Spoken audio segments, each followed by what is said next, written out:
أعوذ بالله من الشيطان الرجيم. بسم الله الرحمن الرحيم. رب اشرح لي صدري ويسر لي أمري واحلل عقدة من لساني يفقه قولي. رب يسر ولا تعسر وتمم بالخير. اللهم لا سهل إلا ما جعلته سهلا وأنت تجعل الحزن إذا شئت سهلا. اللهم انفعنا بما علمتنا وعلمنا ما ينفعنا وزدنا علما. آمین یا رب العالمین۔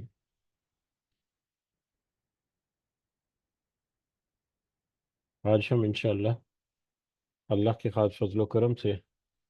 اس کی خاص رحمت اور توفیق سے سورۃ المجادلہ کی آیت نمبر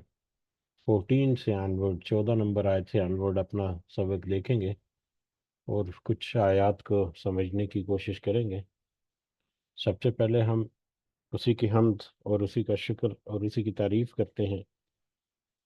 جس نے ہمیں یہ وقت اور مہلت عطا فرمائی، جس نے ہمیں یہ وسائل، یہ سہولیات، یہ رزق، یہ انعام و اکرام اور فضل و کرم ہمارے اوپر کیا، اور خاص کر جس نے ہمارے دلوں میں یہ ڈالا کہ ہم اس بابرکت کلام کو سمجھنے کی کوشش کریں۔ اللہ تعالیٰ سے دعا ہے کہ اس کوشش میں ہمیں استقامت نصیب فرمائے، اس کی صحیح سمجھ اللہ تعالیٰ ہمیں عطا فرمائے، اپنی اور اپنے ساتھیوں کی اصلاح کرنے کی توفیق عطا فرمائے، اور دنیا کے ساتھ ساتھ اللہ ہمیں آخرت کی کامیابی اور بھلائی اور اپنا خاص فضل و کرم ہمارے شامل حال رکھے۔ آمین یا رب العالمین۔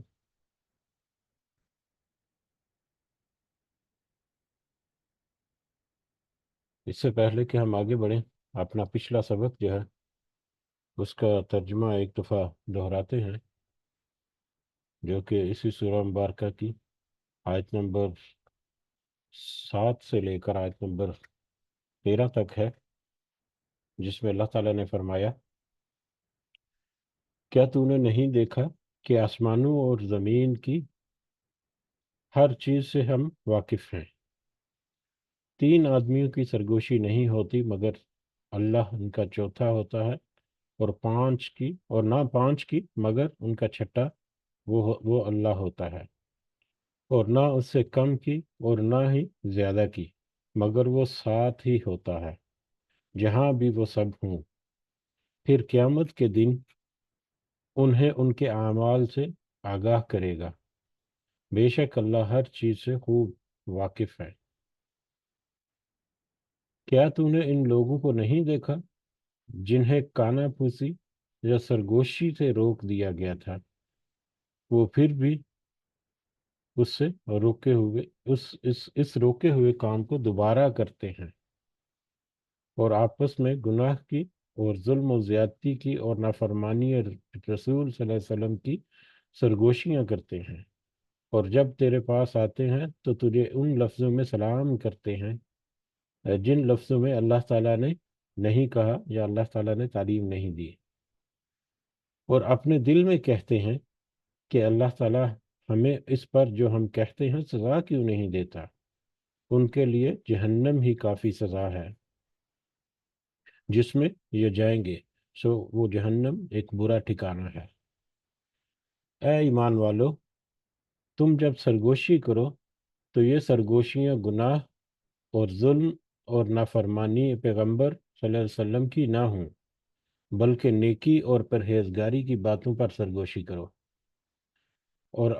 اس اللہ سے ڈرتے رہو جس کے پاس تم سب جمع ہو کے جاؤ گے۔ بری سرگوشیاں بس شیطانی کام ہے جس سے ایمانداروں کو رنج پہنچے، گو اللہ تعالیٰ کی اجازت کے بغیر وہ انہیں کوئی نقصان نہیں پہنچا سکتا، اور ایمان والوں کو چاہیے کہ وہ اللہ ہی پر بھروسہ کر رکھے۔ اے مسلمانوں، جب تم سے کہا جائے کہ مجلسوں میں ذرا کشادگی پیدا کرو تو تم کشادہ کر دو، اللہ تعالیٰ تمہیں کشادگی عطا فرمائے گا۔ اور جب کہا جائے کہ اٹھ کھڑے ہو جاؤ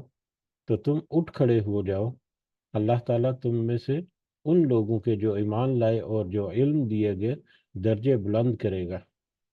اور اللہ تعالیٰ ہر اس کام سے جو تم کر رہے ہو خوب خبردار ہے۔ اے مسلمانوں، جب تم رسول اللہ صلی اللہ علیہ وسلم سے سرگوشی کرنا چاہو تو اپنی سرگوشی سے پہلے کچھ صدقہ دے دیا کرو، یہ تمہارے حق میں بہتر ہے اور پاکیزہ تر ہے۔ ہاں، اگر تم نہ پا سکو تو بے شک اللہ تعالیٰ بخشنے والا اور مہربان ہے۔ کیا تم اپنی سرگوشی سے پہلے صدقہ نکالنے سے ڈر گئے ہو؟ بس جب تم نے یہ نہ کیا اور اللہ تعالیٰ نے بھی تمہیں معاف فرما دیا تو اب بخوبی نمازوں کو قائم رکھو، زکوٰۃ دیتے رہو اور اللہ تعالیٰ کی اور اس کے رسول صلی اللہ علیہ وسلم کی تابعداری کرتے رہو۔ تم جو کچھ کرتے ہو اس سے اللہ تعالیٰ خوب باخبر ہے۔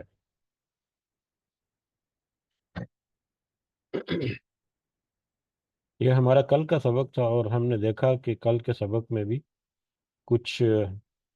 کچھ معاشرتی رویے، بلا شک و شبہ یہ منافقین کے رویوں کا تذکرہ ہے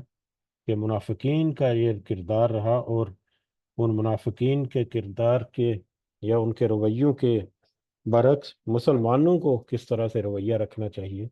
وہ مسلمانوں کی اس وقت کی ایمان والوں کی ہدایت اور رہنمائی کے لیے یہ آیات ہیں، لیکن یہ ہر وقت میں اس طرح کے موضوع جو ہیں، اس طرح کے حالات جو ہیں وہ رہتے ہیں، تو لہٰذا یہ مطلب آج بھی ہمارے لیے بھی یہ آیات جو ہیں یہ مشعل راہ ہیں کہ ایک تو ہم اپنے رویوں پر نظر ثانی کرتے ہوئے یہ دیکھیں کہ کہیں ہمارے رویے ان منافقین سے تو نہیں ملتے، کیونکہ آج کے دور میں تو کوئی بھی کسی کو منافق یا کسی کو کافر کا فتویٰ جو ہے وہ نہیں دے سکتا۔ کسی کے لیے یہ مناسب نہیں کہ وہ کسی کو کسی بھی طور پر منافق یا کافر یا اس طرح کے خطاب اور القابات سے نوازے، بشرطے کہ اس کے اعمال یا اس کے مطلب افکار جو ہیں بہت واضح اور بہت واضح تر ہو جائیں، لیکن اس کے باوجود ہمیں منافقت جو ہے وہ دوسروں میں نہیں، اپنے گریبان میں جان کر اپنے اندر دیکھنا چاہیے اور اپنے اندر جھانکنا چاہیے کہ کیا ہمارے اندر کچھ ایسے معاملات تو نہیں ہیں۔ بہرحال جو کل بھی ہم نے تذکرہ کیا، یہ جو آیات گزری تھی، اس میں سرگوشی کے متعلقہ ہے، سلام کے متعلقہ مختصر انداز میں اللہ تعالیٰ نے تذکرہ کیا کہ نبی کریم صلی اللہ علیہ وسلم کو جو سلام کہتے تھے تو کس طرح سے توڑ مڑوڑ کر وہ کلمات کو بدل کر کہتے تھے، اور اس کے علاوہ مسلمانوں کو کیسے سرگوشی کرنی چاہیے، کیسے ان کو مجلس میں بیٹھنا چاہیے، مجلس کے آداب جو ہے ان کے بارے میں تھوڑا سا ہلکا سا تذکرہ ہوا۔ نبی کریم صلی اللہ علیہ وسلم سے خلوت میں، تنہائی میں جو ان سے ملاقات تھی اس وقت کے لوگوں کی، اس کے کچھ پروٹوکول سے جن کو وہ فالو نہیں کرتے تھے، تو اللہ تعالیٰ نے ایک حکم جو ہے وہ عارضی طور پر صادر فرمایا، لیکن وہ حکم ایک ایسا تھا کہ اگر اس کو کنٹینیو رکھا جاتا تو یقیناً آج ہمارے سامنے ایک الگ سی صورت ہوتی ایسے معاملات کی، لیکن اس کی اس کی جو سینسٹیوٹی ہے اس کو اس کے پیش نظر اللہ تعالیٰ نے کچھ ہی دیر میں وہ حکم جو ہے وہ منسوخ کر دیا۔ ہاں، البتہ منافقین کے جو رویے ہیں ان کے اوپر ایک ضرب جو ہے، یہ اللہ تعالیٰ کی حکمت تھی کہ اللہ تعالیٰ نے ان منافقین کے رویوں یا ان کے کردار یا ان کو فلٹر کرنے کے لیے ایک ایسی ترتیب تھی یہ، کہ جس میں ہم نے دیکھا کہ کسی منافق نے یا کسی نے اس پیریڈ کے دوران کوئی صدقہ وغیرہ کسی نے نہیں کہا، جو آگے آگے بڑھ کر کہتے تھے کہ ہم جی نبی کریم صلی اللہ علیہ وسلم کے بڑے وفادار ہیں، لیکن کسی نے کوئی نہیں کیا، حضرت علی تھے صرف۔ لیکن اس سے یہ بھی اندازہ ہوتا ہے کہ یہ بالکل ہی تھوڑی مدت کے لیے، کہ ایک آدھ دن کے لیے یا دن کے بھی کچھ حصے کے لیے یہ حکم تھا۔ بعض روایات میں یا بعض علماء جو کہتے ہیں کہ 10 دن تک کا وہ نافذ رہا، لیکن یہ لگتا ہے کہ وہ اتنا زیادہ عرصہ جو ہے وہ نہیں رہا، واللہ عالم بالصواب۔ بہرحال اس میں ہمارے لیے بھی بہت ساری رہنمائیاں، بہت سارے ایسے پہلو ہیں جن کے اوپر ہمیں غور و فکر کرنا چاہیے ضرور۔ ہمارے روزمرہ کے معاملات میں، خاص کر ہمارے جو علماء اور صاحب علم لوگ ہیں، ان کی محفل مجلس میں جب جائیں یا ان کے سامنے جو ہمارے ادب و آداب ہیں ان کو ملحوظ خاطر رکھنا چاہیے، اور باقی بھی دیگر جگہوں پر بھی ہمارے اٹھتے بیٹھتے آپس کے معاملات میں جب اس طرح کی سچویشن ہو تو اس میں ہمیں کچھ چیزوں کو مد نظر ضرور رکھنا چاہیے۔ بہرحال آج ہم بڑھتے ہیں آج کے سبق کی طرف، جو کہ آیت نمبر 14 سے شروع ہو رہا ہے۔ اعوذ باللہ من الشیطان الرجیم۔ علم ترى، کیا آپ نے نہیں دیکھا یا کیا آپ نے غور نہیں کیا، الی الذین، ان لوگوں کی طرف، تولوا، جن سب نے دوستی کی، تولوا جن سب نے ولی ولی دوستی محبت رکھنا، دوستی اور محبت یعنی ایک امید کے ساتھ، ایک ہمیشگی کے ساتھ، ایک دل لگی کے ساتھ کسی کے ساتھ محبت کرنا جو ہے وہ ہے ولی ولایت۔ تولو جن سب نے دوستی کی، قومن غضب اللہ علیہم، ایک ایسی قوم سے یا ایسے گروہوں سے جن سب پر غضبناک ہوا اللہ۔ کیا آپ نے نہیں دیکھا ان لوگوں کی طرف، یا ان لوگوں کی طرف غور و فکر نہیں کیا، یا ان لوگوں کو ذرا جانچا پرکھا نہیں جنہوں نے ایک ایسی قوم کے ساتھ دوستی کی جن پر اللہ تعالیٰ غضبناک ہوا؟ قرآن کی آیات جو ہیں وہ ہمیں بتاتی ہیں کہ یہودی جو ہیں، یہودیوں کے بارے میں مطلب صریحاً یہ ملتا ہے کہ اللہ تعالیٰ نے، یہ مغضوب قوم ہے کہ اللہ تعالیٰ کے غضب کا شکار ہے یہ قوم یہودی جو ہے۔ تو لہٰذا یہ منافقین کی طرف اشارہ ہے کہ کیا آپ نے ان منافقین کے رویوں کو نہیں پرکھا، جانا یا دیکھا، جو کہ یہودیوں کے ساتھ دوستی رکھتے ہیں؟ اب یہ منافقین جو ہیں ظاہری طور پر تو اسلام کا لبادہ اوڑے ہوئے ہیں، لیکن اس وقت کے جو یہودی تھے، اور جب یہ آیات نازل ہوئی تھی اس وقت تک یہودیوں کی ایک تعداد جو ہے وہ ابھی تک مدینہ میں مقیم تھی، اور ان کے خلاف کچھ ایسے اقدامات نہیں ہوئے تھے کہ ان کو شہر سے نکال دیا جائے۔ بہرحال ان کی ایک تعداد موجود تھی، اور منافقین جو ہے وہ ان کے ساتھ بھی اپنے راہ و رسم جو ہے وہ رکھتے تھے، اور مسلمانوں کے ساتھ بھی، اور دونوں طرف وہ کھیلتے تھے، وکٹ کے دونوں طرف کھیلنا جسے ہم اپنے آج کی زبان میں بھی کہتے ہیں، تو وہ وکٹ کے دونوں طرف دیکھ کھیلتے تھے کہ جس طرف ان کو فائدہ نظر آتا اس طرف کو جھک جاتے،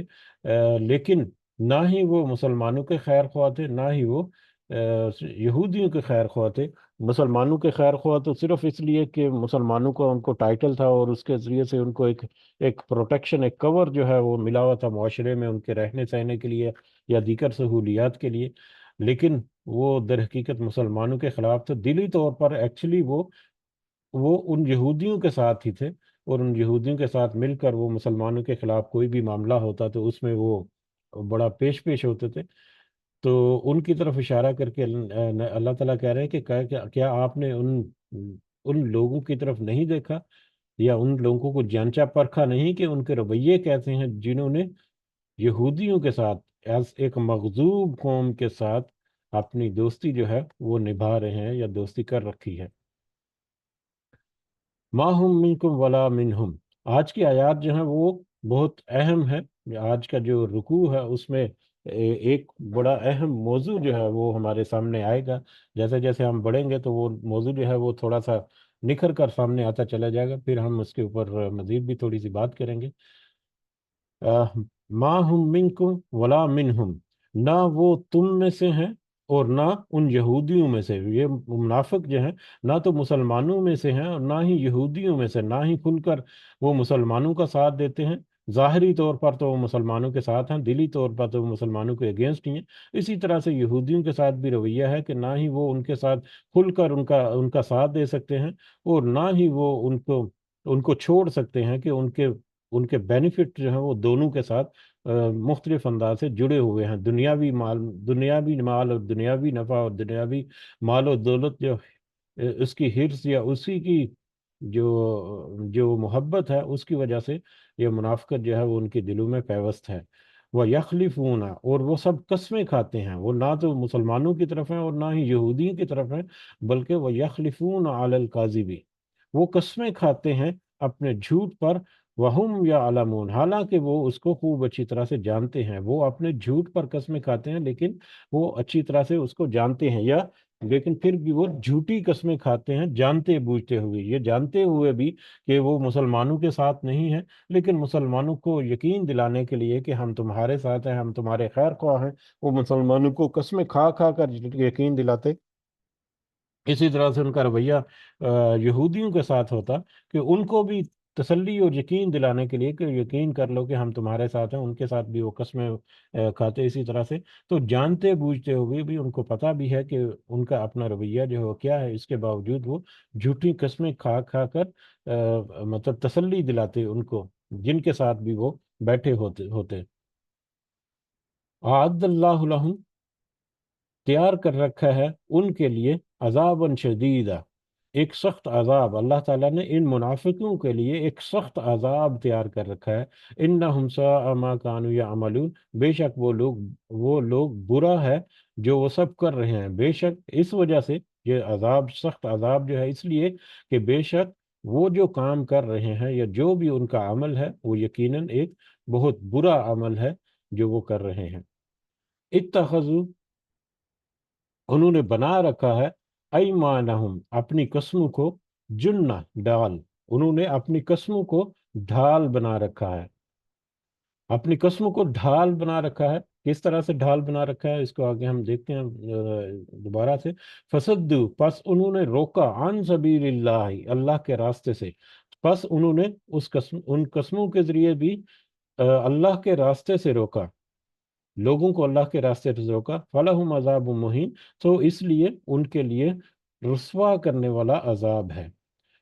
انہوں نے اپنی قسموں کو ڈھال بنا رکھا ہے. پہلے جیسا کہ تذکرہ ہوا کہ وہ دونوں طرف نہیں ہے، نہ ہی وہ مسلمانوں کی طرف ہے نہ ہی وہ یہودیوں کی طرف ہیں، بلکہ دونوں کے ساتھ ہی وہ کھیل رہے ہیں، وکٹ کے دونوں طرف کھیل رہے ہیں اور قسمیں کھا کر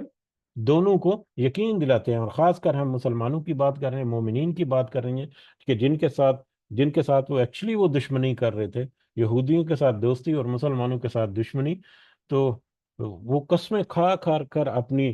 بات جو ہے اس کے اوپر یقین کرواتے. ڈھال جو ہے وہ اپنے آپ کو سیو کرنے کے لیے، اپنے آپ کو پروٹیکٹ کرنے کے لیے جو ایک اکوپمنٹ ہے، ڈھال جسے کہتے ہیں ہم. تو دو طریقے سے وہ ان قسموں کو ڈھال کے طور پر یوز کرتے تھے. ایک تو یوز کرتے تھے ان قسموں کو کہ وہ اس کے ذریعے سے مسلمانوں کو یقین دلانے کی کوشش کرتے رہتے تھے کہ یقین کرو ہم تمہارے ساتھ ہیں، ہم تمہارے خیر خواہ ہیں، ہم تمہاری مخالفت نہیں کرتے، ہم بھی مسلمان ہیں، ہم بھی تم میں رہتے ہیں، تم میں ہی اٹھتے بیٹھتے ہیں. ایک تو یہ. اور دوسرا وہ قسمیں کھا کر لوگوں کو اللہ کے راہ سے روکتے تھے. اور مسلمانوں کو اللہ کے راہ سے روکنے کے لیے بھی وہ ان کو یقین دلانے کے لیے کہ یقین کرو ہم یہ ایسے ہی کہہ رہے ہیں، ہم خود مسلمان ہیں، ہم خود اس گروہ کا حصہ ہیں، تو ان میں یہ معاملات ایسے ہیں کہ جو ٹھیک نہیں ہے، ان میں بہتری ہونی چاہیے، ان میں یہ کیوں کر دیا، ایسے کیوں کر دیا. تو اس طرح سے. اور خاص کر ہم نے پچھلے کچھ سبقوں میں دیکھا ہے کہ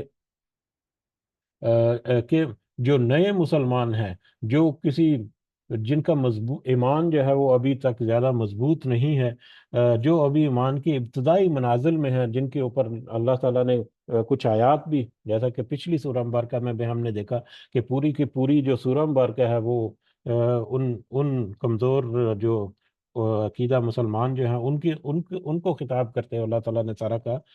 تو ایسے لوگ، اور وہ خاص کر وہ لوگ جو مدینہ کے عباسی نہیں ہیں، ارد گرد کے علاقوں سے، کسی قبیلوں سے یا ارد گرد کی آبادیوں، گاؤں وغیرہ سے وہ مدینہ میں آتے، تو ان کے ساتھ جب ان کی ملاقات ہوتی تو ان کو بھی اسی طرح سے ورگلا کر وہ بڑا کامیاب بھی ہوتے اکثر اوقات جو ہے. تو یہ ان کا رویہ جو ہے اپنی قسموں کو، مسلمانوں کو اللہ سے روکنے کے لیے بھی وہ استعمال کرتے تھے. تو یہ اپنی قسموں کو مختلف انداز میں وہ استعمال کرتے تھے، ڈھال کے طور پر وہ یوز کرتے تھے اس کو. تو اس وجہ سے فلاحم عذاب مہین، یقیناً ان کے لیے ایک رسوا کرنے والا عذاب ہے. لن تغنی عنہم اموالہم، اب ہم نے یہ دیکھ لیے پچھلے، اب یہ سورہ مبارکہ جب سے شروع ہوئی ہے اس وقت سے اب تک جو منافقین کا رویہ جو ہے وہ ہمارے سامنے ہے. اس کو ہم نے اپنے ذہن میں رکھنا ہے، اپنے ذہن میں بلکہ اوپر اوپر رکھنا ہے تاکہ ہم اگلی آیات کو مزید اچھی طرح سے اس موضوع جو ہے اس کو سمجھنے کی کوشش کر سکیں. لن تغنی عنہم اموالہم، ہرگز کام نہیں آئیں گے ان کے اموال، ولا اولادہم، اور نہ ہی ان کی اولادیں. ان کے اموال یعنی ان کے مال اور ان کی اولاد ان کے ہرگز کام نہیں آئے گی. یہ دنیا میں یہ جو منافقت کا ڈرامہ جو یا ڈھونگ جو ہے جو رچا رکھا ہے انہوں نے، یہ در حقیقت دنیا کے کچھ بینیفٹس حاصل کرنے کے لیے، کہ مسلمانوں کے ساتھ تو کچھ معاشرتی بینیفٹ لینے کے لیے ہیں کہ ان کو کور مل رہا ہے جیسا کہ ابھی تذکرہ ہوا، لیکن وہ اس کے ساتھ ساتھ اپنے مال کو بھی خرچ نہیں کرنا چاہتے، اپنی جانوں کو بھی اللہ کے راستے میں خرچ نہیں کرنا چاہتے، تو وہ در حقیقت اپنی جانوں اور اپنی مالوں اور اپنے اولاد کو بچاتے ہیں مسلمانوں کا لبادہ اوڑھنے کے باوجود۔ اور پھر اسی طرح سے یہودیوں کے ساتھ بھی نہیں ہے کہ یہودیوں کے ساتھ رہیں گے تو مسلمانوں کی مخالفت مول لینی پڑے گی۔ تو یہ جو دنیا کے مال اور ان کی اولادوں پر وہ اتنا اترا رہے ہیں، یا ان کو بچانے کے لیے یا ان کی خاطر یہ سب کچھ کر رہے ہیں، تو ان کے یہ مال اور اولادیں ان کے کسی کام نہیں آئے گی، من اللہ شیئا، کچھ بھی اللہ کے عذاب کے مقابلے میں، خاص طور پر اس وقت جب اللہ کا عذاب ان کو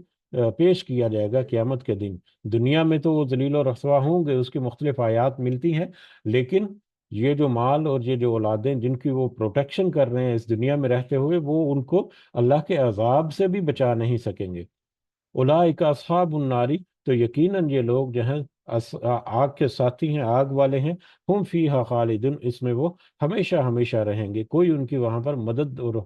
پرسان حال نہیں ہوگا، اور وہ ہمیشہ اس آگ میں عذاب چکھتے رہیں گے۔ یوم یبعثہم اللہ جمیعا، جس دن اٹھائے گا انہیں اللہ سب کو، ان سب کے سب کو اللہ تعالیٰ اٹھائے گا، فَيَخْلِفُونَ لَهُ، تو وہاں پر بھی وہ قسمیں کھائیں گے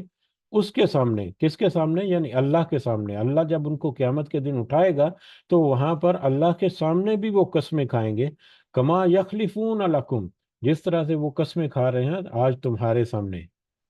وَيَحْسَبُونَ، اور وہ سمجھیں گے، اور اس وقت قیامت کے دن وہ یہ سمجھیں گے یا اس گمان میں ہوں گے، انہم علی شیء، کہ بے شک وہ چیز یا وہ قسمیں جو ہیں وہ کسی دلیل پر ہیں، بے شک وہ کسی چیز پر ہیں یا کسی دلیل پر ہیں، یا ان کی قسمیں جو ہیں ان کو وہاں پر بھی کچھ فائدہ دے دیں گی۔ دنیا میں تو مسلمانوں کے ساتھ انہوں نے قسمیں کھا کر ان کو یقین دلایا، جو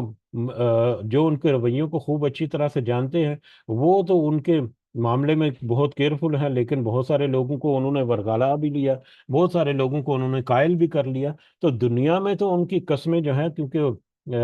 مطلب جن کے سامنے وہ قسمیں کھا رہے ہیں وہ تو غیب کا علم نہیں رکھتے، تو ان کو نہیں پتا، تو وہ بہل بھی گئے، پھسل بھی گئے، ان کے ٹریپ میں بھی آ گئے۔ لیکن اب دنیا میں جو رویہ رہا، جب اللہ کے سامنے پیش ہوں گے تو وہاں پر بھی وہ اسی طرح سے قسمیں کھائیں گے، اور ان کو یہ لگے گا کہ جس طرح سے دنیا میں ہماری قسمیں جو ہیں وہ کارگر ثابت ہوتی رہیں، یہاں پر بھی یہ قسمیں جو ہیں کچھ نہ کچھ ہمیں نفع ضرور دے دیں گی۔ لیکن ایسے لوگوں کو ان ایڈوانس اللہ تعالیٰ کہہ رہے ہیں کہ تمہارا یہ رویہ جو ہے وہ کسی بھی کام نہیں آئے گا، کیونکہ اللہ خبردار، انہم ہم الکاذبون، بے شک وہ ہے ہی جھوٹے، وہ دنیا میں بھی جھوٹے ہیں اور آخرت میں بھی وہ جھوٹے ہی ہوں گے، وہ تو ہے ہی جھوٹے، لہذا آخرت میں ان کی قسمیں جو ہیں، وہ جس کے سامنے قسمیں کھا رہے ہیں وہ تو ان کا ظاہر اور باطن اچھی طرح سے جانتا ہے، لہذا ان کی قسموں کا کچھ وہاں پر فائدہ نہیں ہوگا، وہ ہمیشہ جھوٹے ہی ہیں دنیا میں بھی اور آخرت میں بھی۔ استحوذ علیہم الشیطان، در حقیقت ان کے اوپر استحوذ غلبہ پا لیا ہے، یا غالب آ گیا ہے، یا گھیر رکھا ہے ان کو، علیہم ان پر، الشیطان شیطان نے، ان کے اوپر شیطان نے غلبہ پا لیا ہے، فَأَنْسَاهُمْ ذِكْرَ اللَّهِ، بس اس نے یعنی اس شیطان نے انہیں، ان منافقوں کو اللہ کی یاد سے روک دیا ہے، ان پر در حقیقت شیطان نے غلبہ پا لیا ہے، اور اس شیطان نے ان کو اللہ کی یاد سے یا اللہ کی طرف پلٹنے سے یا اللہ کا ذکر و اذکار کرنے سے یا صحیح معنوں میں اللہ کی نصیحت کو سمجھنے سے بھلا دیا ہے یا دور کر دیا ہے۔ تو یہ شیطان کے غلبے میں آ چکے ہیں، یا دوسرے معنوں میں اگر یہ کہیں کہ ان کے ان رویوں کی وجہ سے شیطان کو خوب اچھی طرح سے موقع ملا کہ ہاں یہ لوگ جو ہیں یہ بڑے ایزی شکار ہیں میرا، یہ جو جس راستے پر چل رہے ہیں اس کو اور سبز خواب دکھا کر، ان کو اور آسودگیاں دکھا کر، ان کو اور مطلب بینیفٹس دنیا کے دکھا دکھا کر ان کو اس راستے کے اوپر اور زیادہ پکا کرنا ہے، تو جس کی وجہ سے وہ ایک تو وہ اس راستے پر اس گمراہی کے راستے پر، اس منافقت کے راستے پر مضبوط ہوتے، اور اس کے ساتھ ساتھ وہ اللہ کے ذکر سے دور بھی ہوتے چلے، تو وہ اس طرح سے شیطان کے غلبے میں آ چکے ہیں کہ اس شیطان نے ان کو اللہ کی یاد یا اللہ کی طرف لوٹنے یا اللہ کی نصیحت پر کان دھرنے سے روک رکھا ہے یا بھلا دیا ہے۔ اولئک حزب الشیطان، یہی وہ لوگ ہیں جو حزب الشیطان، شیطان کے لشکر ہیں یا شیطان کا گروہ ہیں، یہی وہ لوگ ہیں جو کہ حزب الشیطان ہے۔ حزب الشیطان شیطان کے لشکر ہیں۔ حزب اللہ، ہم سنتے ہیں یہ فلسطین کے میٹر میں حزب اللہ ایک تنظیم ہے، اللہ کا لشکر، تو وہ بھی اسی سے ہے، آگے جا کر حزب اللہ بھی ہمیں ملے گا۔ تو حزب الشیطان یہ جو ہے یہ شیطان کے لشکر ہیں، یعنی یہ دنیا میں شیطان کے ساتھ مل کر، شیطان کے لشکر میں شامل ہو کر اللہ کے خلاف اقدامات کر رہے ہیں، یا اللہ کے دین کے خلاف اپنے معاملات جو ہیں ان میں پڑے ہوئے ہیں، اور اللہ کے دین کے خلاف انہوں نے بغاوت کر رکھی ہے۔ اور ان میں سے اکثر یہ خاص کر منافقین جو ہیں کہ ان کے سامنے تو آیات پڑھی جاتی ہیں، ان کے سامنے بہت سارے نصیحتیں جو ہیں نبی کریم صلی اللہ علیہ وسلم کی ڈائریکٹ ان کے ساتھ مطلب ملاقاتیں بھی ہوتی ہیں، اس کے باوجود وہ دور کی گمراہی میں پڑے ہوئے ہیں، شیطان کے لشکر میں در حقیقت یہ شامل ہیں، اور شیطان کے لشکر میں شامل ہو کے یہ اس طرح سے مسلمانوں کی مخالفت جو ہے وہ کر رہے ہیں، یا ایمان کی، دین والوں کی، یا اللہ اور اس کے رسول صلی اللہ علیہ وسلم کی مخالفت کر رہے ہیں۔ تو اب یہاں پر آ کے ہم نے دیکھا کہ ایک کلائمیکس یا ایک پیک جو ہے اس پوری سورہ مبارکہ کا یہاں پر ہمیں مل رہا ہے، کہ یہ جو رویے جو منافقین کے ہیں پورے کے پورے، جو ہم نے پیچھے سارے کے سارے پڑھے ہیں، وہاں سے لے کر اب تک یہ سارے کے سارے کو جمع کر کے جب دیکھا جائے تو اس میں سے جو چاہے مطلب ایک رویہ ہو چاہے زیادہ رویے ہوں، جس میں یہ رویے پائے جاتے ہوں، وہ شیطان کے لشکروں میں داخل ہونے والا یا شیطان کے گروہ میں شامل ہونے والے افراد ہیں۔ تو ایسے افراد کو یقیناً اپنے ایمان کی درستگی اور اصلاح کرنے کی اشد ضرورت ہے، شدید ترین ضرورت ہے۔ اسی لیے کہتے ہیں کہ بار بار ہم اپنے رویوں کو ضرور دیکھیں کہ ٹھیک ہے پچھلی قوموں کے تذکرے ہیں، منافقین کے تذکرے ہیں، مشرکین کے تذکرے ہیں، لیکن ان میں جو باتیں ذکر کی گئی ہیں ان میں سے ہمیں اپنے رویے جو ہیں ان کو ضرور ٹٹولنا ہے، کہ کہیں یہ باتیں جن کے تذکرہ اللہ تعالیٰ نے ان لوگوں کے خلاف یہاں پر تذکرہ کیا ہے قرآن میں، تو کہیں کہیں ہمارے اندر کہیں تو موجود تو نہیں۔ اللہ، خبردار، سن رکھو، ان حزب الشیطان هم الخاسرون، کہ بے شک یہی شیطانوں کا جو لشکر ہے، یہ شیطان کا لشکر جو ہے وہ یقیناً خسارہ پانے والوں ہے، آخر کار خسارہ جو ہے وہ اسی شیطان کے لشکر میں سے ہوگا۔ اب ہم حزب الشیطان کے جو آج کے جو ہم نے سبق دیکھا ہے، اس میں ہم نے جو بڑی اہم جو بات دیکھی، ایک تو ان کے رویے جو ہیں وہ دیکھے کہ کس معذرت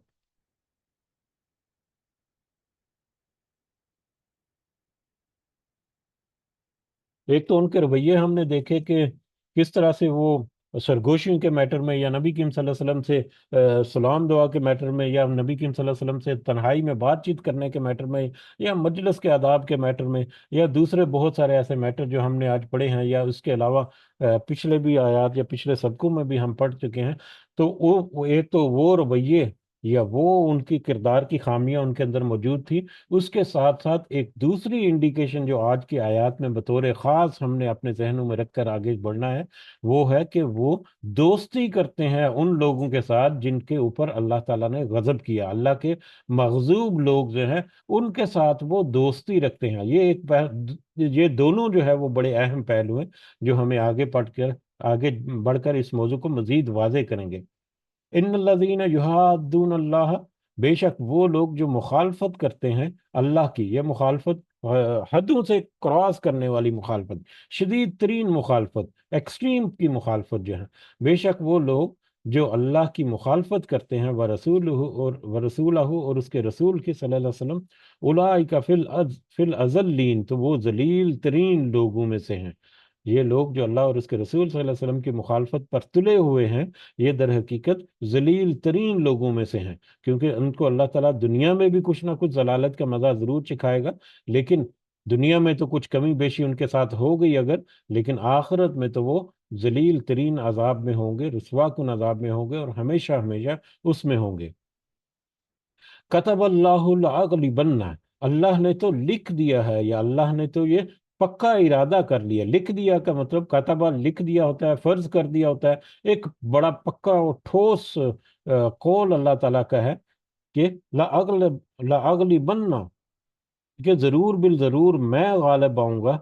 انا میں، وہ رسولی اور میرے رسول، کہ بے شک میں اور میرا رسول صلی اللہ علیہ وسلم جو ہے وہ ضرور، میرے رسول پچھلے رسولوں کو جمع کا صیغہ ہے، لیکن یہاں پر نبی کریم صلی اللہ علیہ وسلم جو ہے ان کی بابت بھی کہہ سکتے ہیں۔ پچھلے رسولوں کا تذکرہ کریں تو ان کے ساتھ بھی اللہ تعالیٰ نے اسی طرح سے وعدہ کیا کہ میں تمہاری مدد کروں گا اور تم آخر کار غلبہ پا جاؤ گے، اور خاص کر نبی کریم صلی اللہ علیہ وسلم یا ان کے اس دور میں بھی، کہ اللہ نے تو وعدہ کیا ہے کہ وہ اس کے رسولوں کی اور ساتھیوں کی مدد کرے گا۔ اب یہ رسولوں اور ساتھیوں کی مدد کرے گا کا مطلب یہ نہیں ہے کہ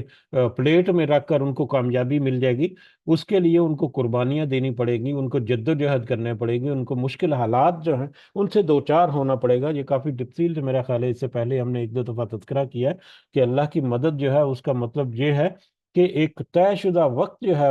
وہ فتح کا، وہ فتح کے وقت تک پھر مسلمانوں کو بہت سارے جو جو حالات ہیں ان سے گزرنا پڑے گا، جو بہت ساری سختیوں سے گزرنا پڑے گا، بہت ساری مشقتوں سے گزرنا پڑے گا، آزمائشوں سے گزرنا پڑے گا، اپنی جانوں کو اور اپنے مالوں کو قربان کرنا پڑے گا، تب ہی وہ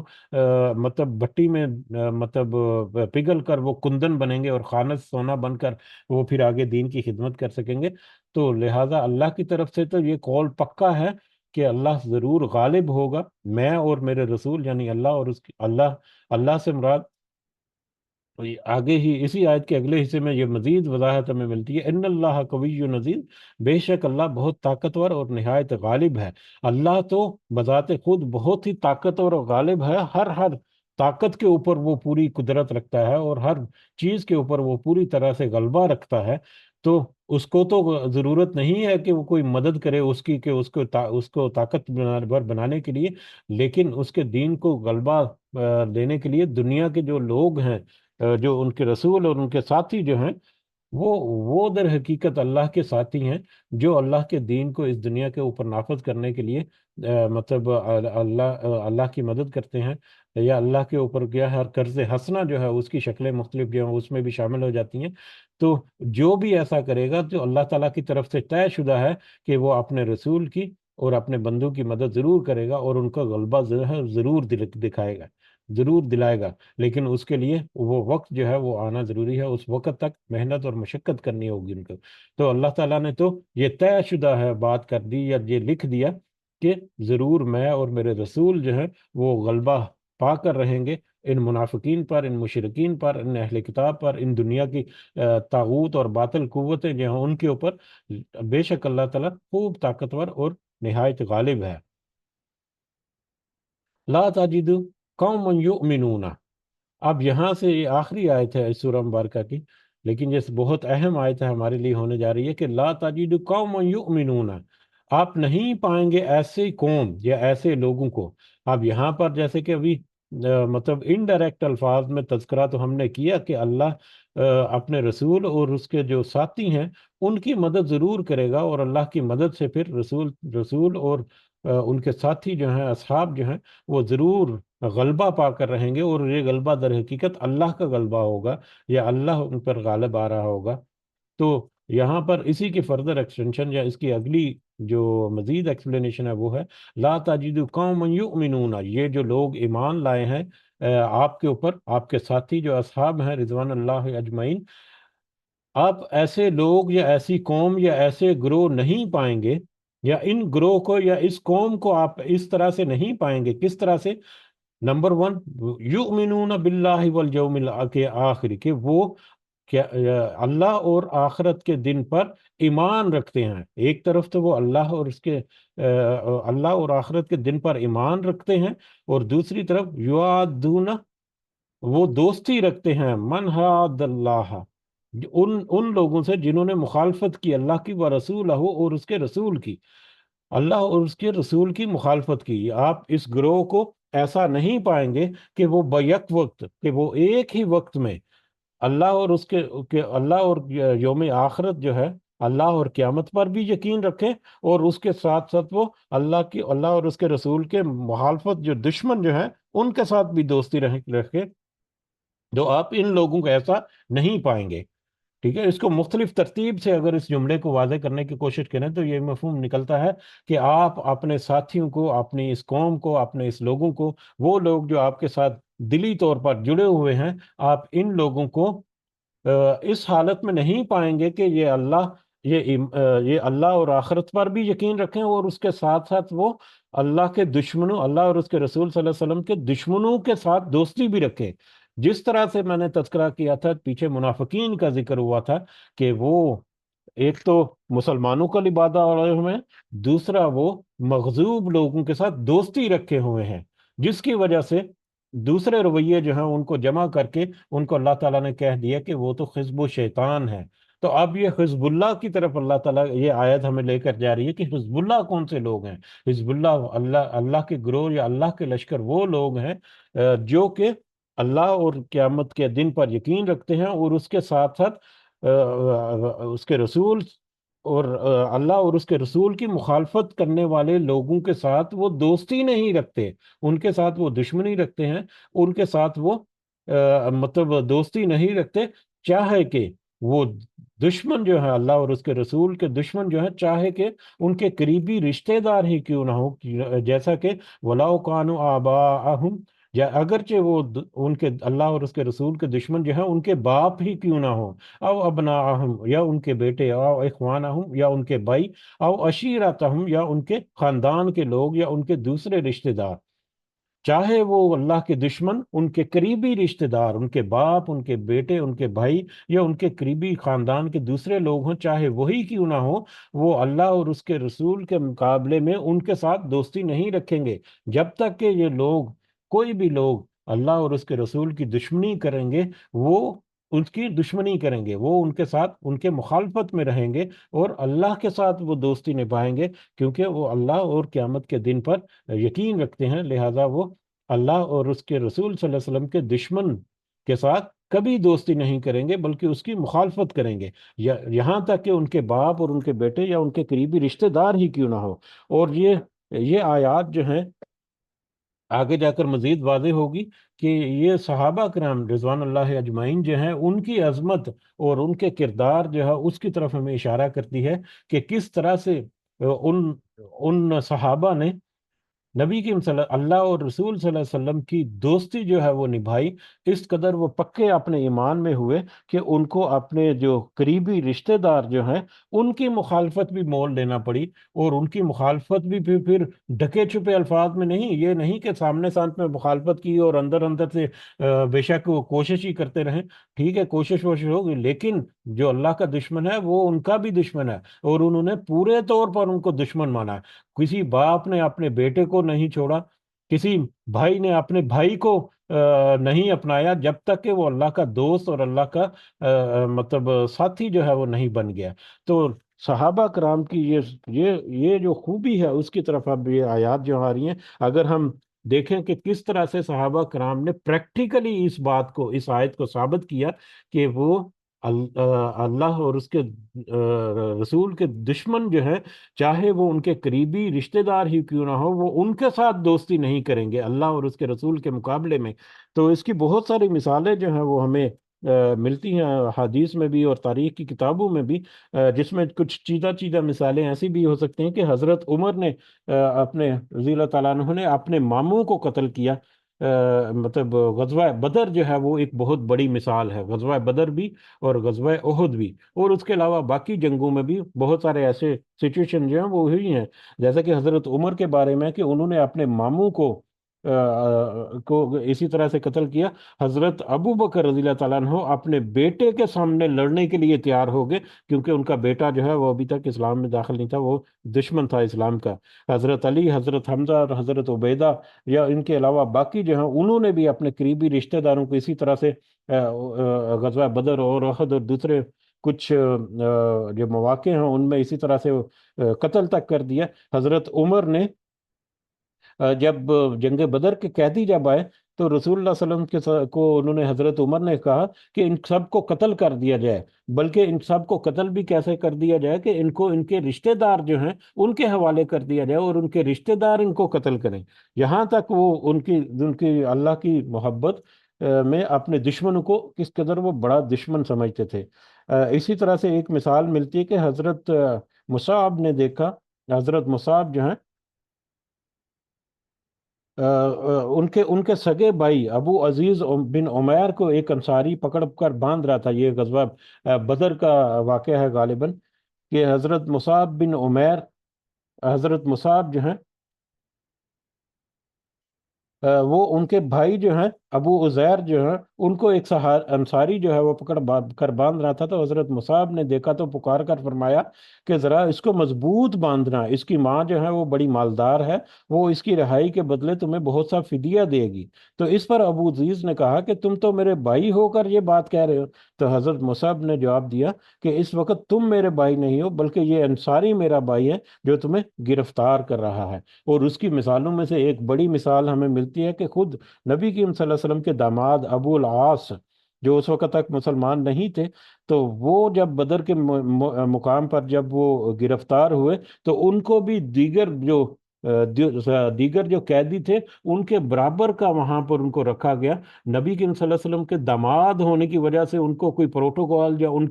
ان کی جو گرفتاری یا ان کی جو قید ہے اس میں کوئی کمی یا اس میں کوئی سہولت ان کو نہیں دی گئی، حالانکہ اتنا بڑا ٹائٹل تھا کہ وہ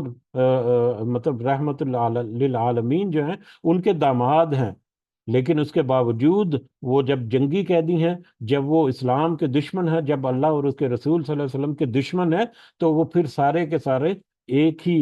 لیول کے ہیں، ان میں کسی قسم کا کوئی مطلب تمیز نہیں ہے، اور سب کو ایک ہی طرح سے ٹریٹ کیا جائے گا۔ تو اس طرح سے اگر دیکھا جائے تو بہت ساری مثالیں ایسی ملتی ہیں صحابہ کرام کی کہ جس طرح سے انہوں نے پھر اللہ کی اس آیت کو نبھایا، پریکٹیکلی نبھا کر دکھایا ہے۔ یہی وجہ ہے کہ آگے چل کر ہم دیکھیں گے کہ اللہ تعالیٰ نے ان کے ساتھ کس طرح سے معاملہ کیا، اور کیوں ہم آج ان کو رضی اللہ تعالیٰ عنہ کہتے ہیں، رضی اللہ تعالیٰ عنہم کہتے ہیں۔ اولئک اولئک کتب فی قلوبہم الایمان، یہی وہ لوگ ہیں کہ لکھ دیا اللہ تعالیٰ نے، یا مضبوط کر دیا، پکا کر دیا اللہ تعالیٰ نے، فی قلوبہم ان کے دلوں میں، ایمان کو۔ یہی وہ لوگ ہیں کہ ان کے دلوں میں اللہ تعالیٰ نے ایمان کو مضبوط اور پختہ کر دیا۔ وَأَيَّدَهُمْ بِرُوحٍ مِّنْهُ، اور قوت بخشی انہیں ایک روح کے ساتھ اپنی طرف سے، اور انہیں اپنی طرف سے ایک روح سے مدد بخشی۔ اب اپنی طرف سے روح کے ذریعے سے مدد بخشی، اس کے مختلف مفہوم ہو سکتے ہیں۔ فرشتوں کے ذریعے سے ان کی مدد کی، یا روحانی اعتبار سے ان کی مدد کی۔ روحانی طور پر وہ اور زیادہ مضبوط ہو گیا اپنے معاملات میں، یعنی ان کے دلوں میں بھی ایمان مضبوط ہوئے، اور روحانی طور پر بھی اللہ تعالیٰ نے ان کی مدد کی، اور وہ اپنے ایمان میں اور زیادہ مضبوط ہو گئے۔ جیسے جیسے وقت گزرتا گیا ویسے ویسے وہ اپنے ایمان میں اور زیادہ مضبوط ہوتے چلے گئے۔ وَيُدْخِلُهُمْ جَنَّاتٍ،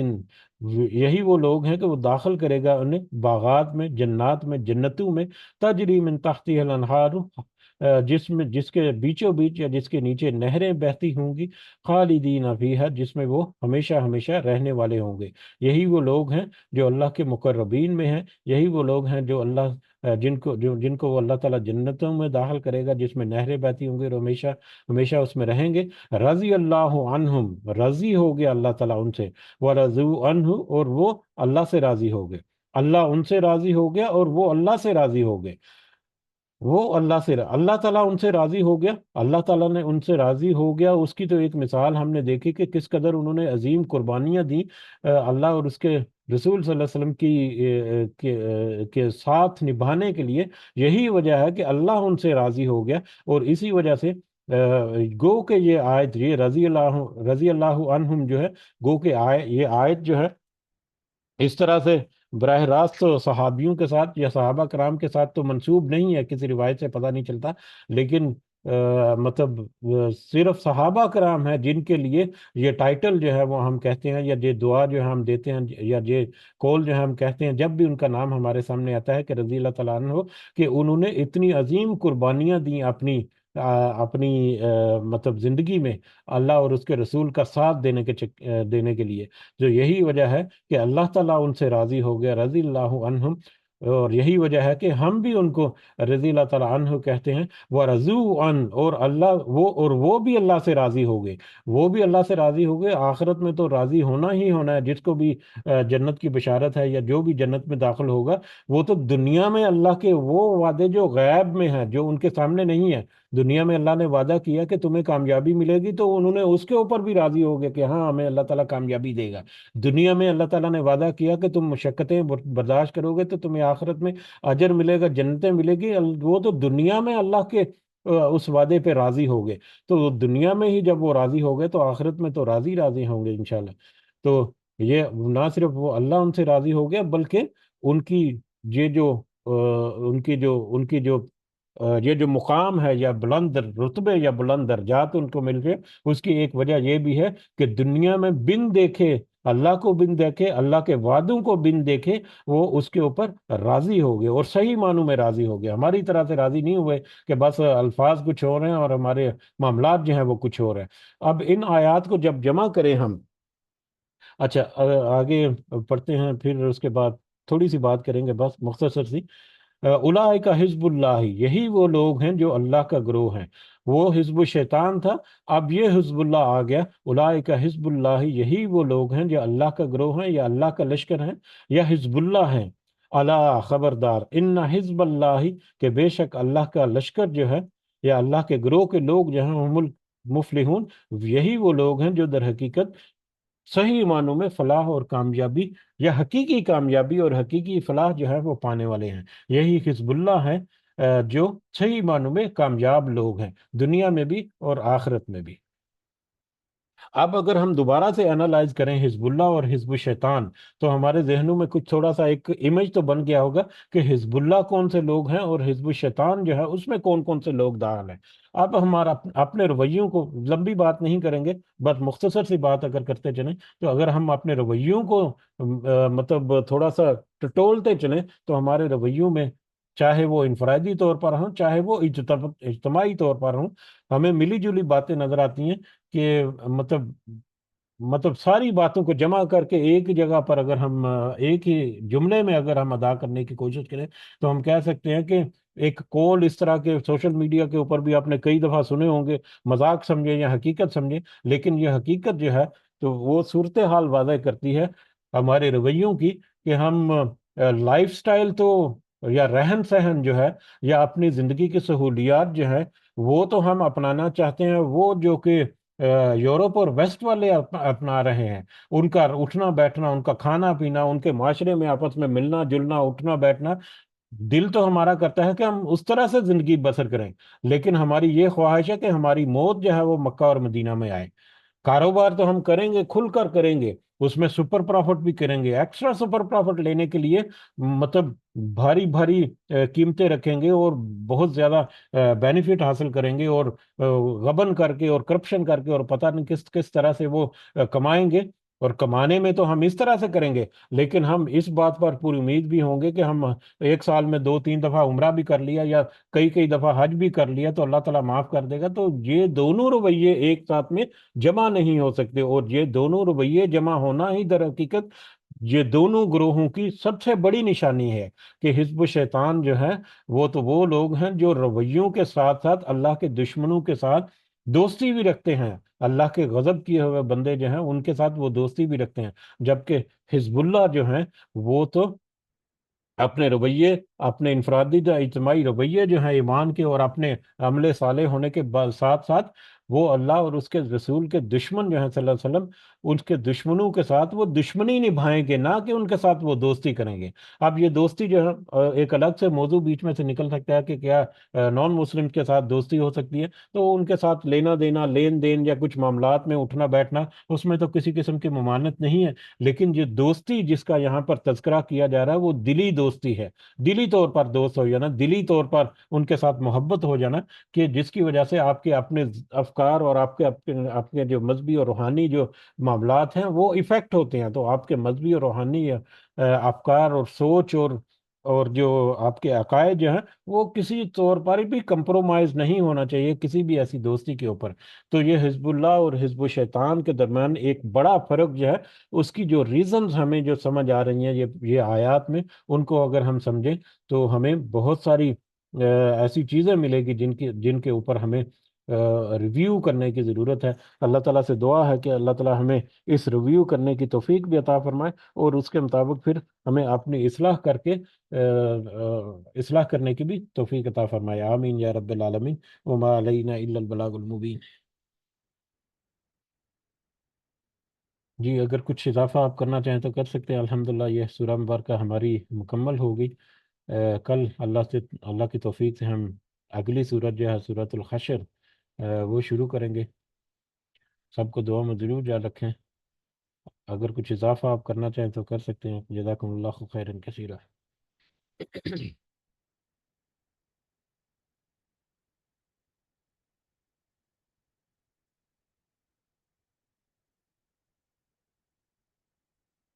جی ٹھیک ہے، اجازت چاہتے ہیں۔ اس کے ساتھ ہی سب کو دعا میں ضرور یاد رکھیں۔ اللہ تعالیٰ ہم سب کا حامی و ناصر ہو۔ ہمارے جتنے معاملات ہیں اللہ تعالیٰ ان میں ہماری خاص مدد اور رہنمائی کرے۔ یہ جو معاملات یہ جو ہماری آیات ہماری رہنمائی کے لیے ہیں، اللہ تعالیٰ سے بطور خاص دعا ہے کہ ہم سب کی رہنمائی کے لیے ہمارے دلوں کو کھول دے، ہمارے دلوں کو کھول دے کہ ہم اس کو نصیحت کو قبول کریں اور اس کے مطابق ہم اپنی اصلاح بھی کر سکیں۔ اللہ تعالیٰ ہمارے والدین جو اس دنیا میں حیات ہیں ان کو صحت سے بھرپور زندگی عطا فرمائے۔ دوسرے بھی جتنے ہمارے ساتھی ہیں، جو لوگ ہیں جو پریشان ہیں صحت کے معاملات میں، کاروبار کے معاملات میں،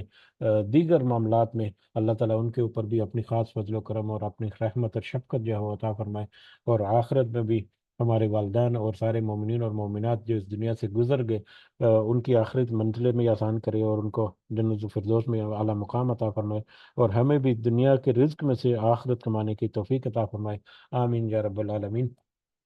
رب ارحمهما كما ربياني صغيرا، رب ارحمهما كما ربياني صغيرا، رب ارحمهما كما ربياني صغيرا، ربنا آتنا في الدنيا حسنة وفي الآخرة حسنة وقنا عذاب النار، ربنا ظلمنا أنفسنا وإن لم تغفر لنا وترحمنا لنكونن من الخاسرين، ربنا تقبل منا إنك أنت السميع العليم وتب علينا إنك أنت التواب الرحيم، سبحان ربك رب العزة عما يصفون وسلام على المرسلين والحمد لله رب العالمين۔ سبحانك اللهم وبحمدك أشهد أن لا إله إلا أنت أستغفرك وأتوب إليك۔ جزاكم الله خيرا كثيرا۔ السلام علیکم ورحمۃ اللہ وبرکاتہ۔